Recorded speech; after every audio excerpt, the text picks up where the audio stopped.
Hello, welcome back to ArcheTAP. This is the second class in this series, and tonight we're going to go over the Magician. I am really excited. I think ultimately, and I'll talk about this more in a sec, but like if the Magician had kind of a good metaphor that we can really relate to, he would be like he's the chef, and he's got all of his ingredients, and he's got a good intention, and he's able to turn one thing into another, but he doesn't have doubts within himself. And so we're going to talk a lot about that doubt today that I think really holds all of us back from believing that we can have what we want, that we can take action in our lives in this, kind of way. So in last week's class, we talk about the fool, and he's getting ready to go on this journey, and as he steps foot into this journey, he meets the magician basically and has this conversation with him within his life that allows him to learn about manifestation and creation, which in turn gives him these skills, right, for the rest of his journey and who else he's gonna meet along the way. But this is the first really big one, because the fool wants to be able to create all the things in his life. We want to be able to create all of the things in our lives that we want, that our heart desires. And we've got all this bullshit standing in between us and what we want, right? And it keeps us playing small because we've got these conflicting ideas inside of us that we don't even really understand are there. It's like, on the one hand, I want to believe that life can be easy, and I accidentally also have this belief that I have to work really hard for money, like shit like that, that just accidentally really causes us to like spin our own wheels. So, hello, Reagan. Um, so yeah, just a quick. I made a word up there. Archetypes are these universally recognized symbols, themes, or character types that recur across different cultures and different time periods. They can be found in myths and stories and other forms of art, specifically literature for sure. And these archetypes embody fundamental human experiences. And their emotions that coincide with those experiences. They serve as models and to help us recognize our own patterns, because we really relate to story form too. In all of my marketing research that I've been doing, the thing that I get told and reiterated over and over again is how people love a good story. And it's true. I think I pay more attention when things are in story form. So these stories help us just understand and interpret the world around us better, more easily, if there could be such a thing. So we are talking about this guy. He's got a lot going on. So let's see. First, numero uno, he is number one. The magician himself is just standing in this kind of powerful stance with his left arm up in the air, and then his right hand is pointing down towards the earth. In the simplest of terms, this is a pictograph of the thought as above, so below. So he's pointing to heaven and earth and saying, like, I'm the thing that is connecting us between the two. And everything that happens upstairs also happens downstairs.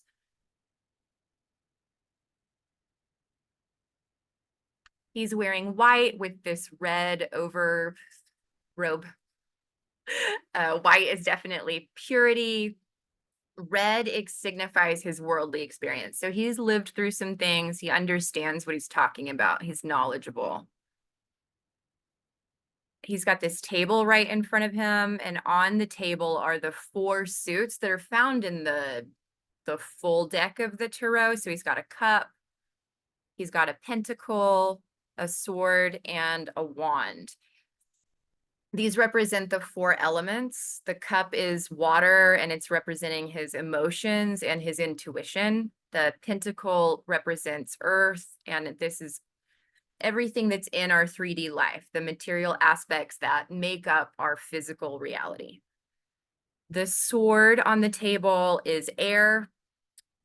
This is intellect, this is communication. And then the fiery wand is his willpower and his creativity. So those are all the tools that he needs to create everything that he wants in his life. Above him, he's got this sideways figure 8. It's his infinity symbol that is basically telling us that the nature of energy is endless. The nature of creation is endless. There's always a new desire that's going to unfold in our lives. There's always going to be something more that we can be trying to bring in, and we're never going to be satisfied. And that can actually be a good thing if you hopefully try to look at it that way. Not the like, God, I'm never going to be satisfied. It's just like all the shit I get to do, you know, and and that when we're experiencing something that we don't like, it's creating the conditions for us down the road where we might like, you know, we're always creating for our future. So even I'm learning how to be more and more grateful for the situations where I'm not so pleased because it's going to show me down the road what I do want, you know, like I'm always creating that. He has this, it's kind of hard to see, but he's got a belt around him. I might butcher this word, but I believe it's pronounced Ouroboros. And it's a snake eating its own tail, similar to the infinity symbol. This is about the cyclical nature of life, how we're eternal beings. We're always going to renew in some form or fashion. Down in front of the table are these roses and lilies. The roses represent desire and passion, which are definitely the more physical aspects of this life, while the lilies are more about the spiritual aspects of this life. I feel like a lot of the cards in the major arcana really point to how we bring these two together, the 3D and the spiritual. In some images of this, there's a background with a lot of like lush landscape. In this deck in particular, he's just got more lilies and roses, but this, you know, fertile ground is always, I think, a place to think about desire manifesting. And I mean, really, this card is like, this is the alchemist. He's the chef in the kitchen. So this is his wand. This is what, you know, his wand. And I want us to think about wands being words as we move forward. Although in his hand is a very literal wand, in our hands we have our words and how we speak about ourselves, and the world is super important, and what we create comes through this. Which brings me to a point. This is located in the throat chakra. The magician lives in the throat. So, which I loved upon learning, or really like thinking about even more, especially when I got into like the gene keys research for this class, is it's associated with 12, gene key 12, and 12 lives in the throat chakra also. So that confirmed that for me. But it's about our words, but it's also about our tone. Just like the womp womp, the thing we don't want to hear. Like, damn it. I can't just say the words. Like, if you say I love you, but it sounds like shit.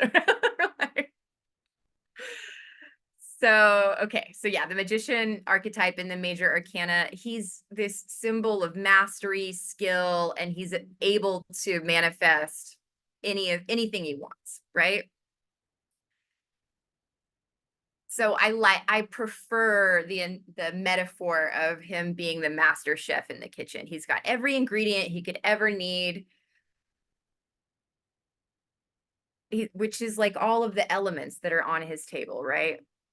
If this was his kitchen in the card.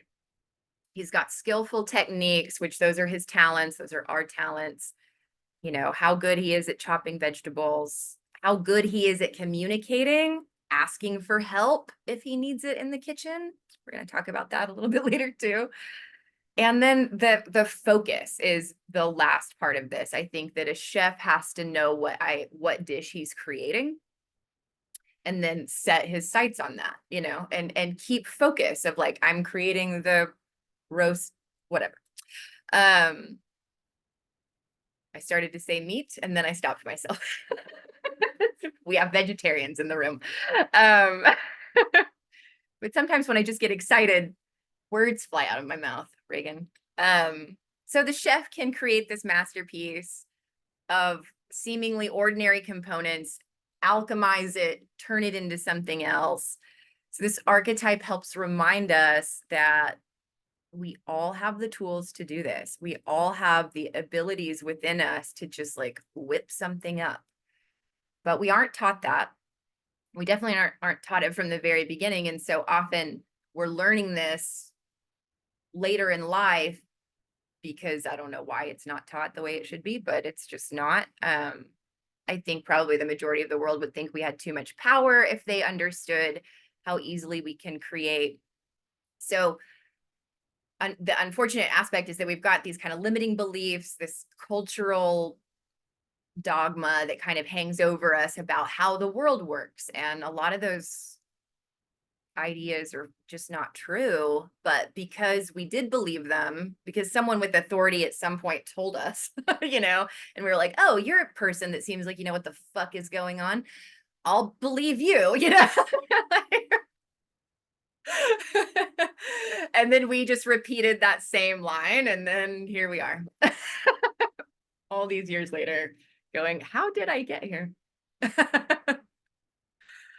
So again, core characteristics here. He is about manifestation and creation.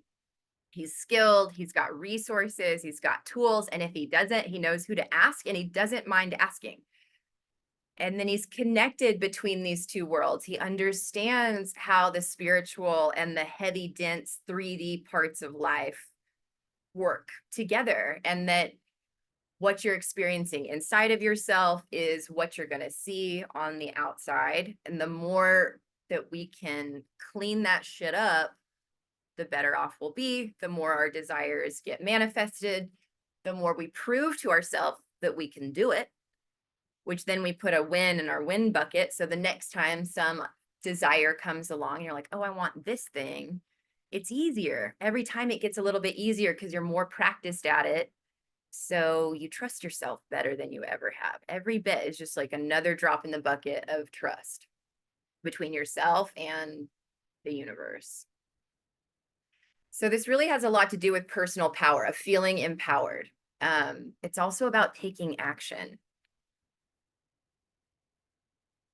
So if you were to pull this card in a reading, if you pulled it upright, it might be telling you things like, are you harnessing your personal power to create the change?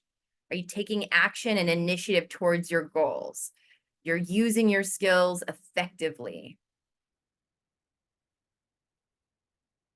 You obviously believe in your ability to manifest your desires if this card is showing up. So it also can mean new beginnings because, like I said, he's the first one that our fool meets on the journey. So we're just starting fresh. He's just stepped off the cliff and he met the magician.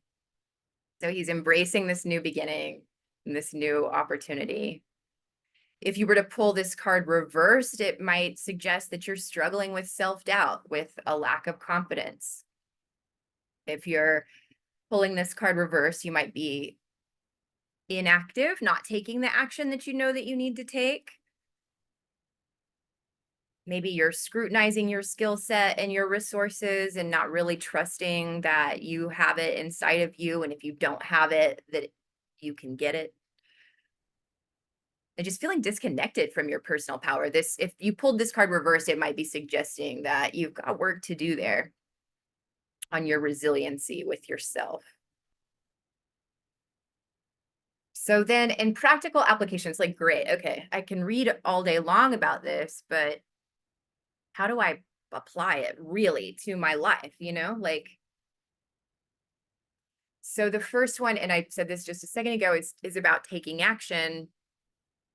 I think even the smallest steps sometimes that don't even feel like they're steps, but it's just itty bitty bit gets, of like, maybe you want to do a thing, but you're overwhelmed by it. So you set a timer for 5 minutes of like, I can devote 5 minutes to this, of just anything that you can do, no matter what it is, just incrementally to get the ball rolling, because then the 5 minutes might turn into 6. Ultimately, taking action is this principle that they talk about a lot in 12-step meetings, that faith without works is dead.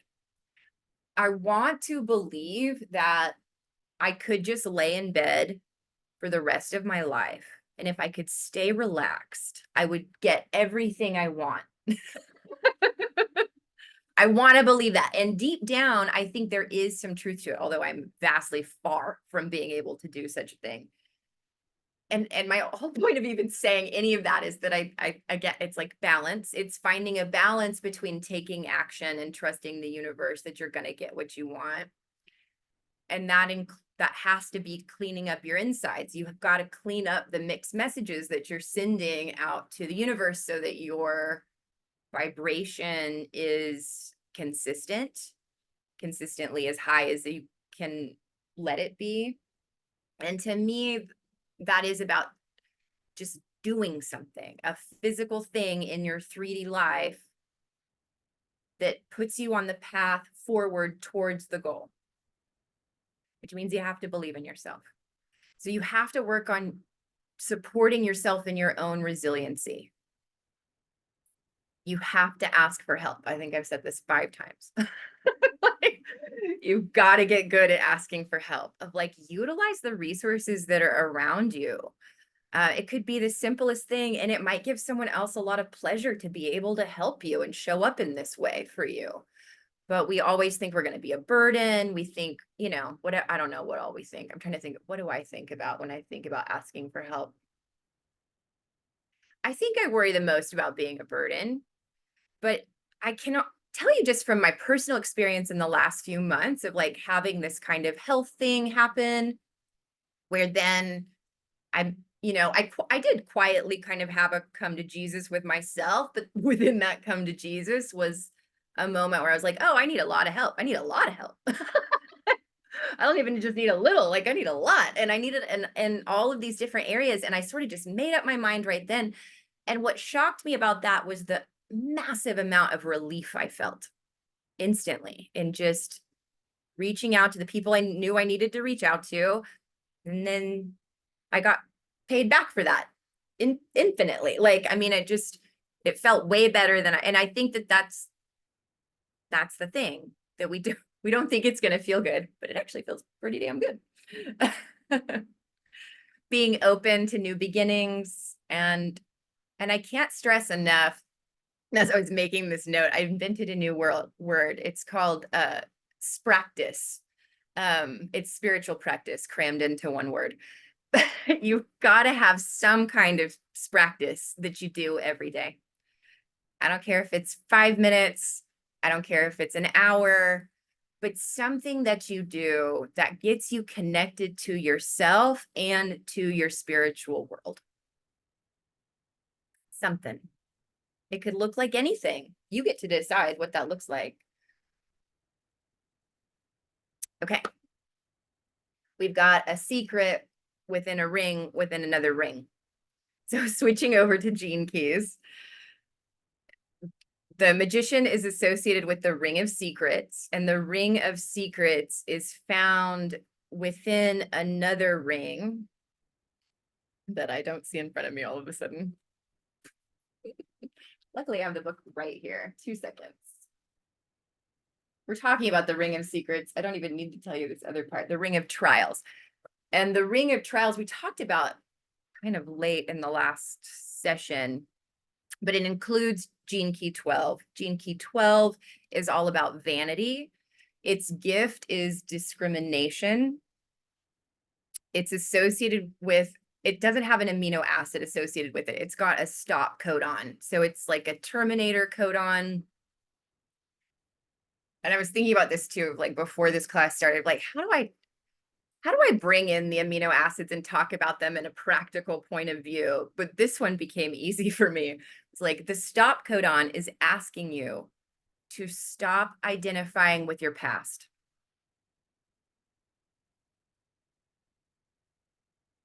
Inside the human genetic sequence, a stop codon is like the period at the end of a sentence that tells your body, we don't need to add any more amino acids to what we're building here. We are through. And I'd like you to think about that when I ask you to stop identifying with your past, because it's so easy to do. And then we just keep creating more of that into our future. And that's painful and exhausting. I'm really good at it. But so vanity here is, again, it's this idea of feeling separate from everyone else.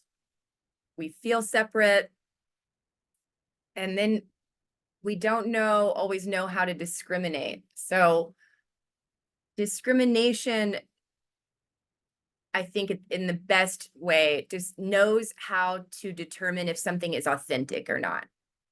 And we often know if something is authentic and not. If we're having an interaction with another person, I mean, whatever the thing might be, we're reading something, material of some sort, like we resonate with it and we know whether the person that's delivering the information is being authentic.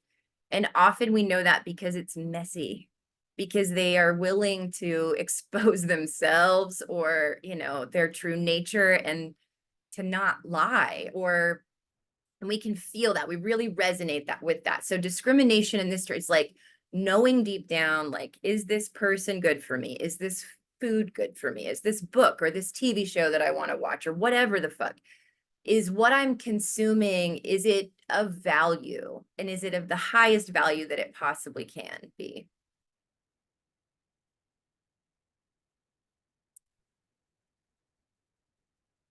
Because vanity kind of clings to us like a weed that's growing, like a vine that grows up the wall of your garden. And no matter how many times you try to prune it back, it just kind of gets stronger and it digs in more. And in that respect, it's just really hard. It's one of the ones that's really hard to shake. And it's hard to shake because we get better. And so we think, I've done all of this work on myself.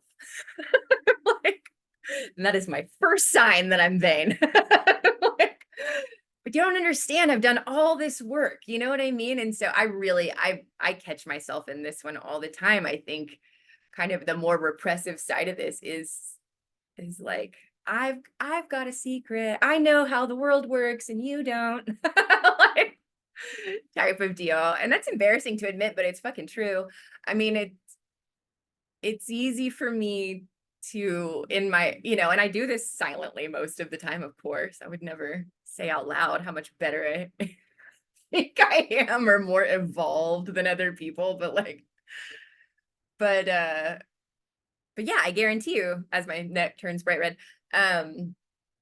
that is vanity quietly creeping along with me as I grow.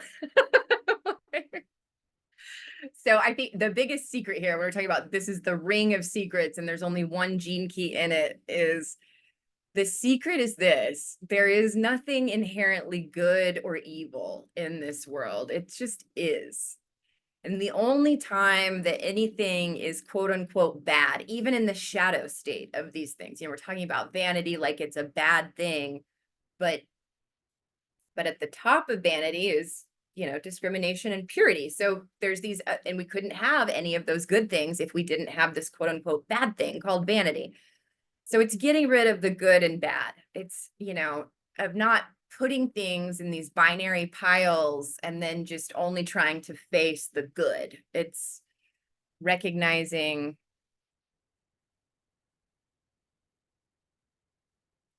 that if we declare something is evil, it sort of binds you to it.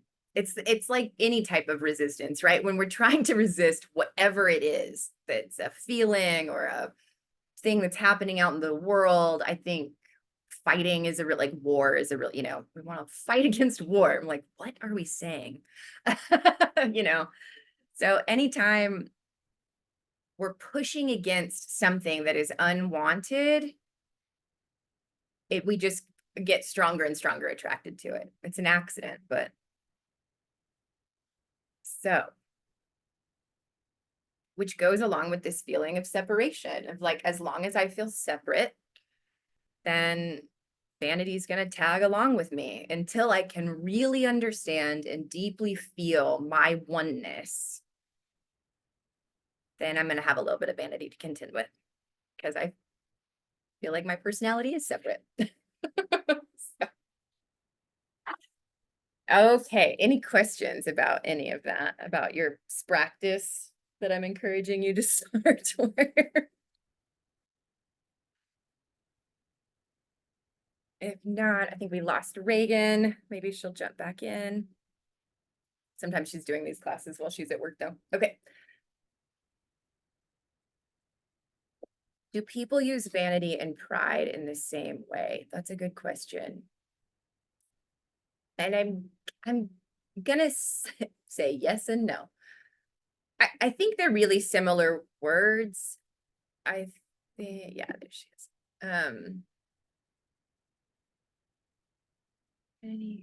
I think in everyday language, yes, we do. We use them interchangeably. I think for the sake of this class, I think that Richard Rudd specifically, who wrote the Gene Keys, is talking about something a little bit different, because pride can definitely be a good thing, but we want to feel pride in ourselves, but it's hard to say that with vanity, right? And vanity is a word, like, I just as an example of like when I can remember being very little and my father telling me I was vain several times. And so I immediately associated that word with shame, you know, like it became a very shameful thing. Whereas I can talk to you about pride, and I know that I want to have pride in my work. I want to have pride in my life, you know, so in those types of things. But I think for the sake of your question, you probably meant them interchangeably. Did I answer your question? Okay. Okay. We're gonna do some tapping. So if you need a sip of water, gosh, I can't see anything now. It's funny. I'll try it like before class. I'm like, which glasses could I tap with? I'm like, none of them. I don't get it. I don't know how people do it. I got to take them off. It drives me insane. Okay. Get started tapping on the side of the hand when you're ready. Check in with your posture. Make sure your spine is as straight as possible.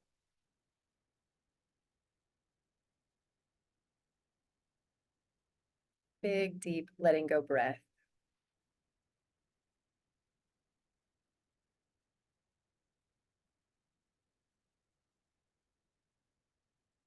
I don't always feel stable.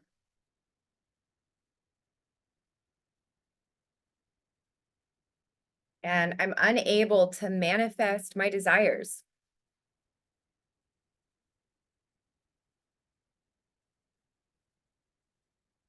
I have a hard time focusing.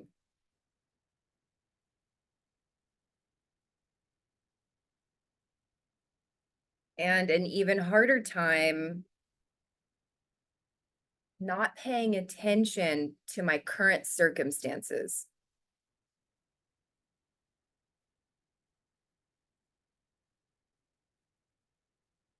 It's really easy for me to think about what I don't want.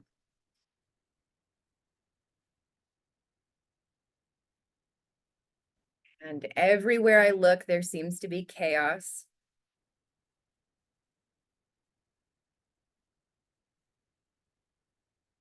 Which just sort of affirms my limiting belief that life is really hard.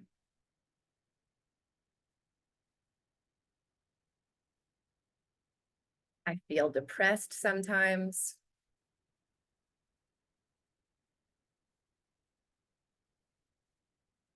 Because I am seeking that inner magic that I know is inside me. I'm ready to waken it up.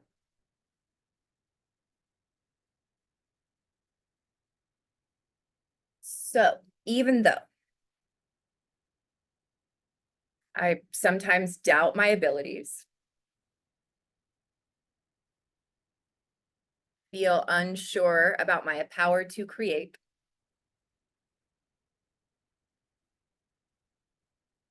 and I forget that I have all the tools I need,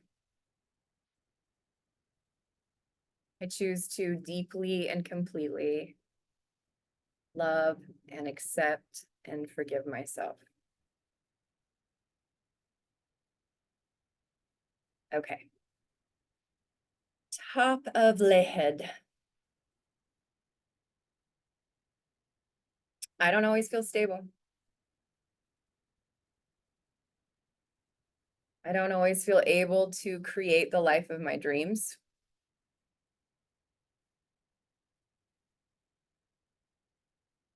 It is really easy to think about what I don't want.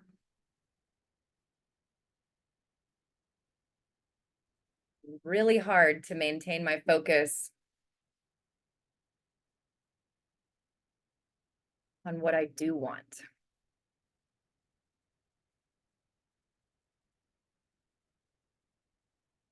I feel unsure sometimes.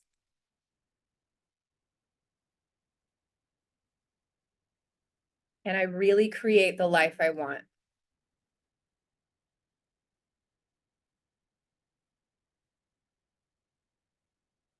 But I am ready to bring some healing to this situation.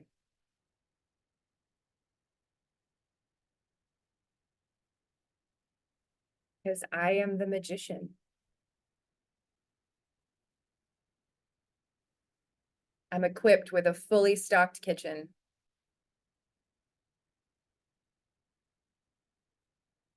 As the master chef, I'm learning that I can fix anything.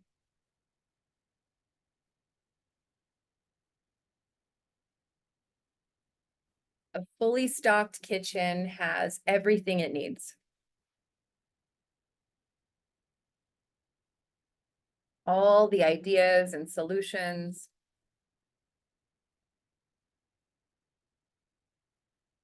So I'm learning how to connect ideas. Like a skilled architect.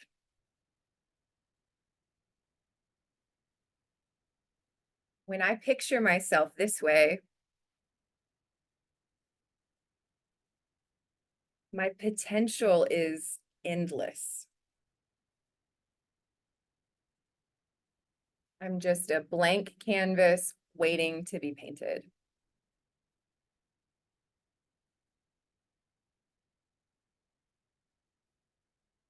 I'm resourceful.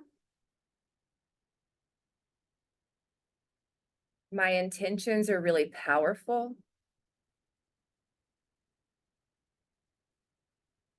I'm creating for the whole world. I want to be of service to others.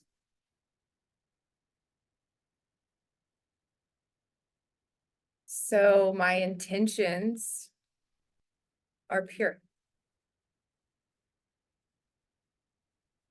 My intentions are powerful.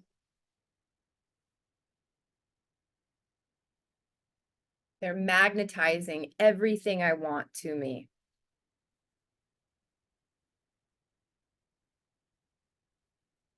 And I truly believe with all my heart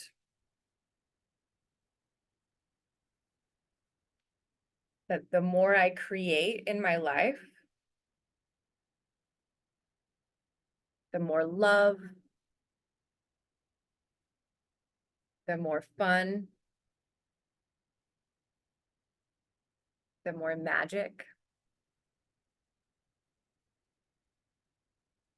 the more fun, loving magic I create in the world. Because I also believe deeply, as above, so below. And so it is.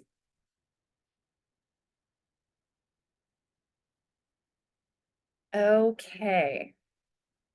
So we're like implanting the ideas, feeling like they're sinking in. If you want to stay upright for the meditation part, just check in with your posture. And if you want to lay down, now is a great time.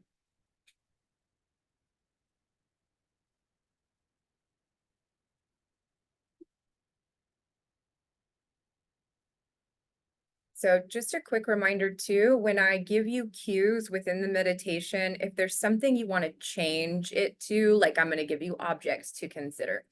If something else shows up in your line of vision, go with what you see. When we get to the safe place part, like let it be whatever you want it to be. When the magician comes in, maybe he doesn't look like the card, but just so really, I want this to be an exercise in trusting yourself instead of being like, oh, she said cup and I'm seeing something else, or whatever. Like, so if it feels comfortable, go ahead and close your eyes. And start to just check in with your breath. Just noticing the qualities of it. Is it deep? Is it shallow?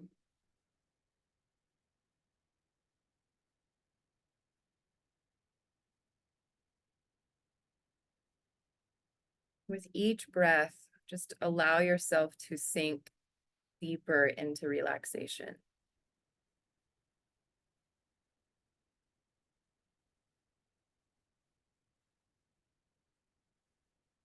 Forget about your day. Anything that happened before this.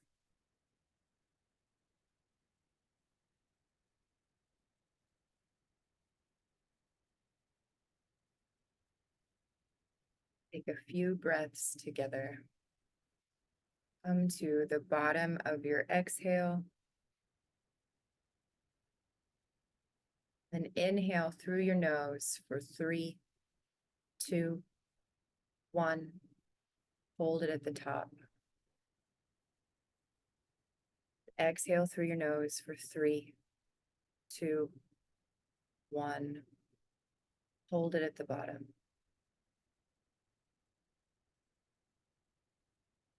Inhale for 4, 3, 2, 1.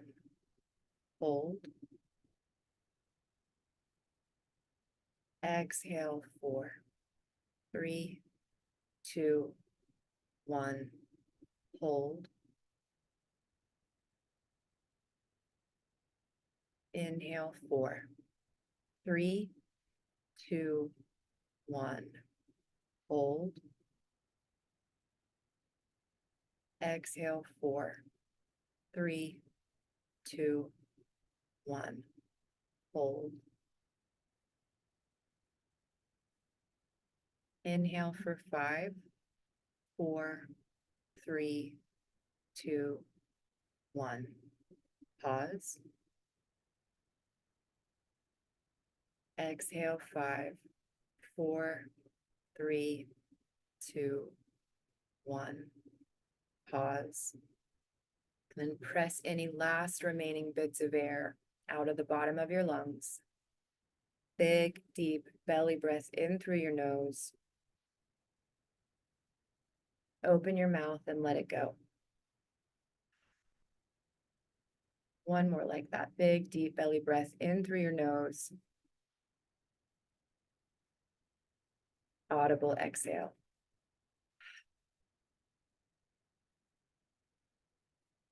Feel your lips back off.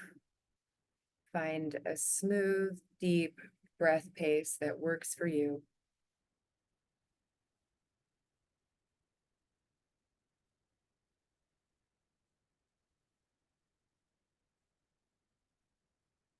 In your mind's eye, imagine yourself walking down a peaceful path.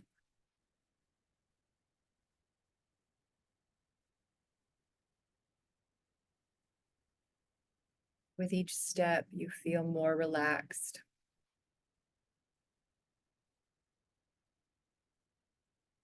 With each step, you're more at ease.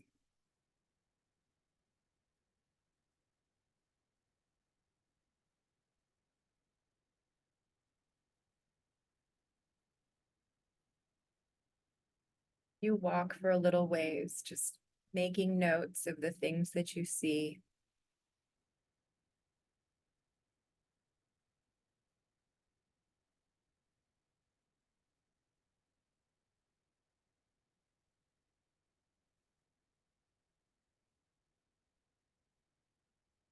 As you continue along the path,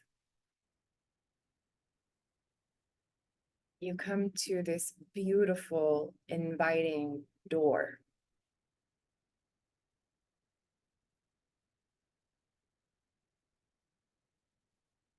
This door leads to your unique safe place. A place where you feel completely secure.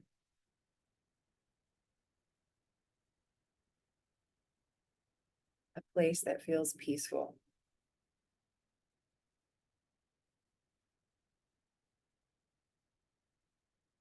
Open the door and step inside your safe space.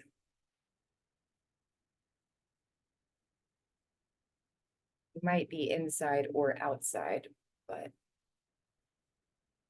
take a look around.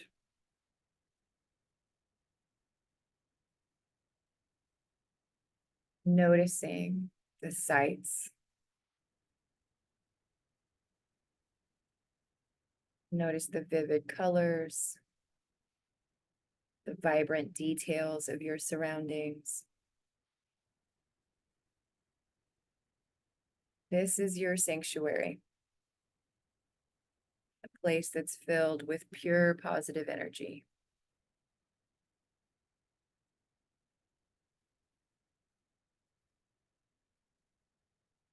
As you explore your safe space,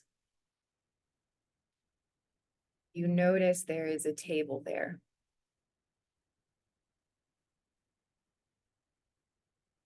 On this table, you see the 4 tools of the magician: a pentacle, a sword, a wand, and a cup.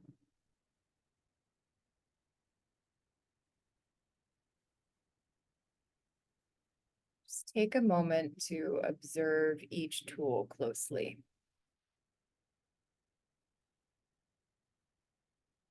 Pick the cup up and feel its cool, smooth surface.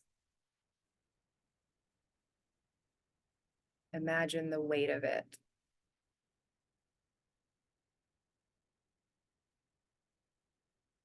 Understand deeply that this cup represents your emotions and your intuition.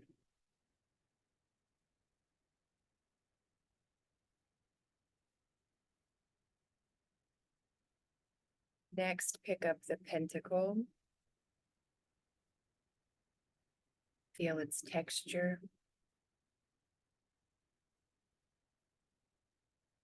Look to see if there's anything engraved on it.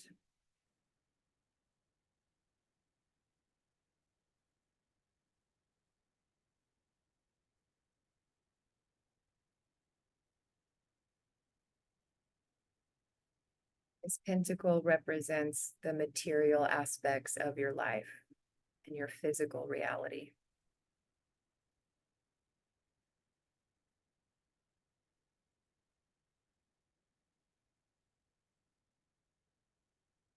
Next, grab the sword.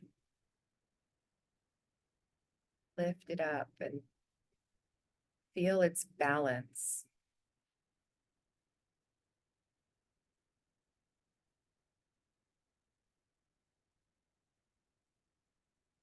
Sword symbolizes your intellect and communication.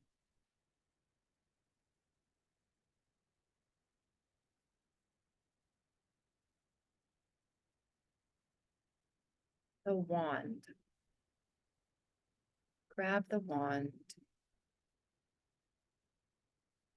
and really sense the energy flowing through you. This wand represents your willpower and your creativity.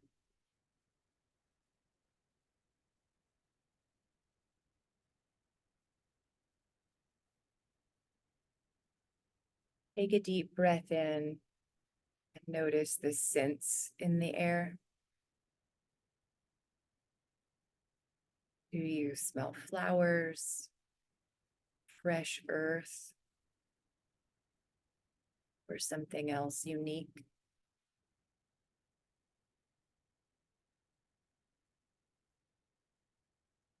Listen to the sounds around you. Is there music? And you hear birds?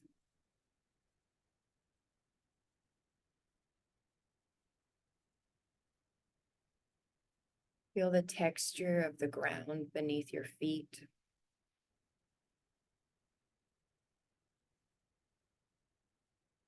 Is the air warm or cool on your skin?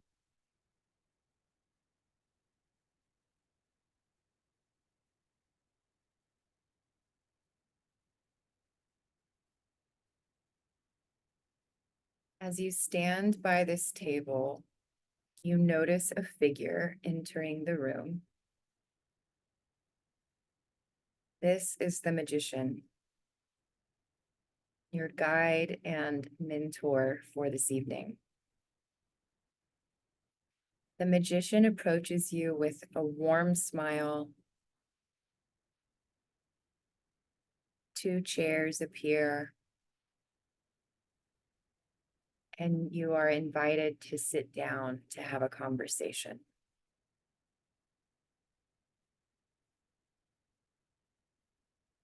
Take a moment to take the magician in.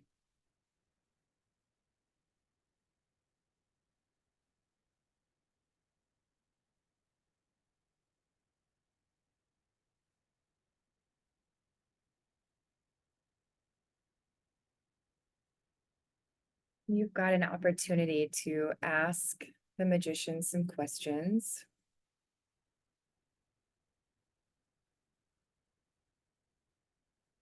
First one. Tell me the story of something I tried to manifest but couldn't, and something I did manifest.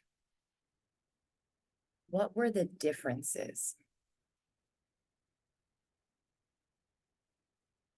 Tell me the story of something I tried to manifest but couldn't,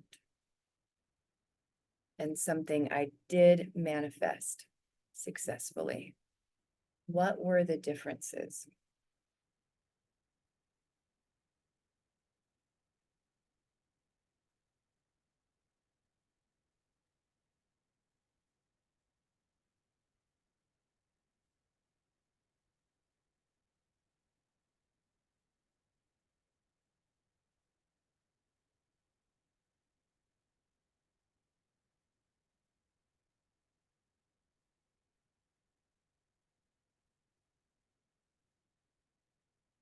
How good am I at manifesting on purpose?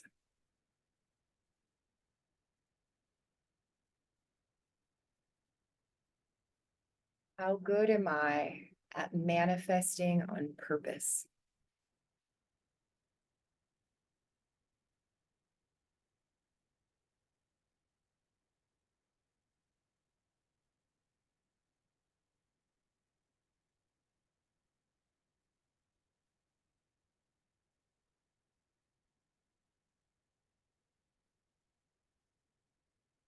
Do I see myself as the director of my life?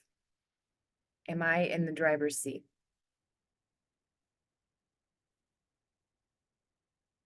Do I see myself as the director of my life?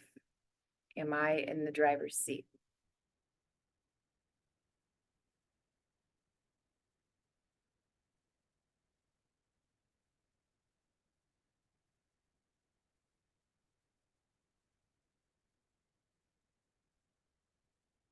What can I do today to step into my power more fully?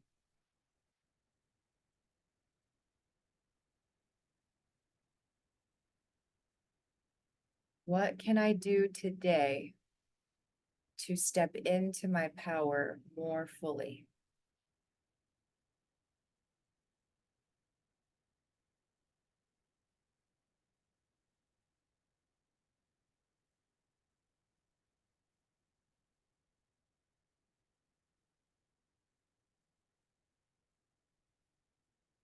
Stay in this meditation space with the magician for as long as you want. Ask as many questions as you have.